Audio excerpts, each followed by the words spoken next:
Il existe dans le monde plus de 3000 réseaux d'échange de produits et de services utilisant une monnaie locale.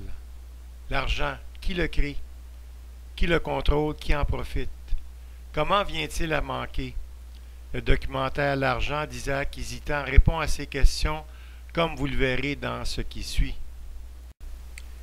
Isaac Hésitant, le réalisateur du film L'argent, est allé en Argentine et en Turquie en 2003, au moment où ces pays traversent la plus grave crise financière de leur histoire.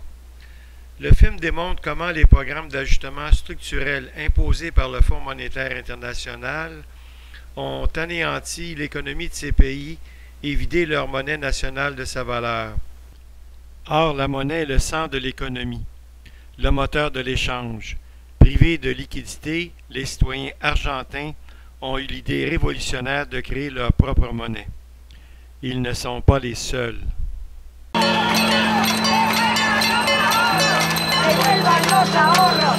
¡Devuelvan los ahorros! ¡Devuelvan los ahorros! ¡Ladrones! ¡Ladrones! ¡Ladrones! ¡Devuelvan los ahorros, hijos de puta! ¡Ladrones! 42 años metido adentro y me quedé sin nada. ¡Hijo de puta! Mi nombre es Mario Fernández. Tengo documentos 5623, 325, 42 años de laburo y me quedo adentro, hijo de puta. ¿De qué vivo? ¿De qué vivo? Con este un lo agarro por la calle, los mato. De mon paisible salon de classe moyenne d'un pays riche, j'assiste en direct à l'effondrement d'un pays. L'Argentine est en pleine crise financière. Le gouvernement, les banques sont à court de liquidités.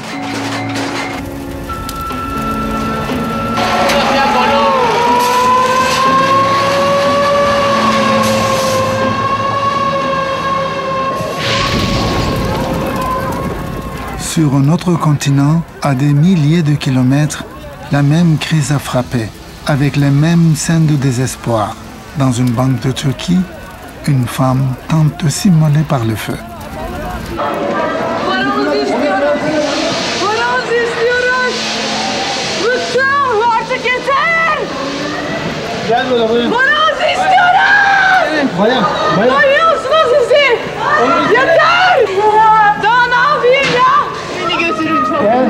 Dans mon paisible salon de classe moyenne d'un pays encore riche, je m'interroge. Comment l'argent vient-il à manquer? Comment des pays aussi riches que la Turquie ou l'Argentine peuvent-ils se retrouver au bord de la faillite? Pour comprendre, je me suis lancé dans cette enquête, sans me douter qu'elle allait au détour me faire découvrir la face cachée de l'argent.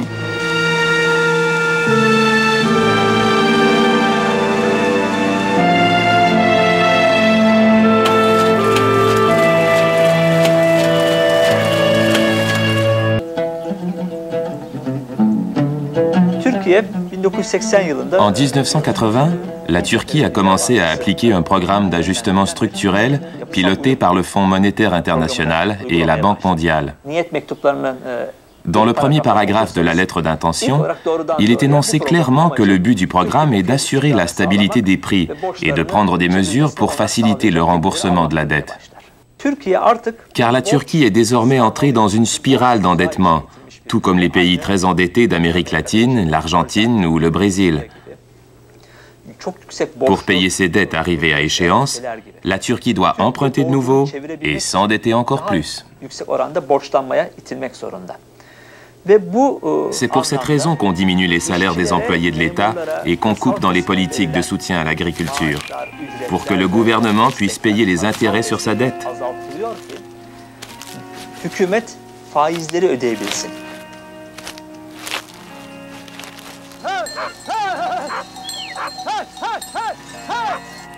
IMF bizi mahvetti yani. Bu IMF işi çıkınca ne hayvan besleyebiliyoruz, ne çiftçilik yapabiliyoruz.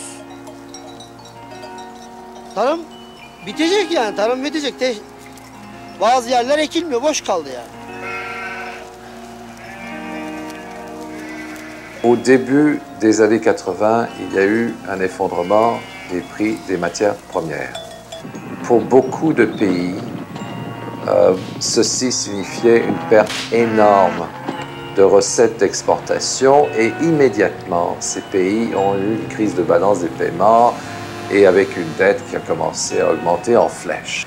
Et alors, on a demandé, on est allé auprès du Fonds monétaire international et on a dit, est-ce que vous pouvez nous aider, etc. Et le Fonds monétaire international a dit, oui, bien sûr, nous sommes là toujours pour vous aider, mais à condition que. Et c'est à condition que vous fassiez un certain nombre de réformes qu'on juge nécessaires au titre de l'ajustement structurel. Ce que ça veut dire, c'est qu'il y a des politiques macroéconomiques qui sont mises sur pied, des mesures draconiennes qui visent l'austérité des finances publiques, l'élimination du déficit budgétaire, la libéralisation des prix, le gel des salaires, le gel des programmes sociaux, la déréglementation du commerce, etc. Tout un ensemble de mesures qui sont imposées, qui sont des mesures qui relèvent de la pensée néolibérale et qui ont pour effet d'augmenter les dettes. Chaque semaine, un fonctionnaire du FMI vient ici pour rencontrer le gouvernement et lui dicter ce qu'il doit couper dans le budget de l'État.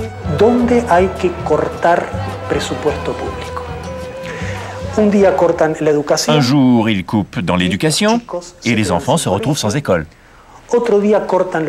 Un autre jour, il coupe dans la santé.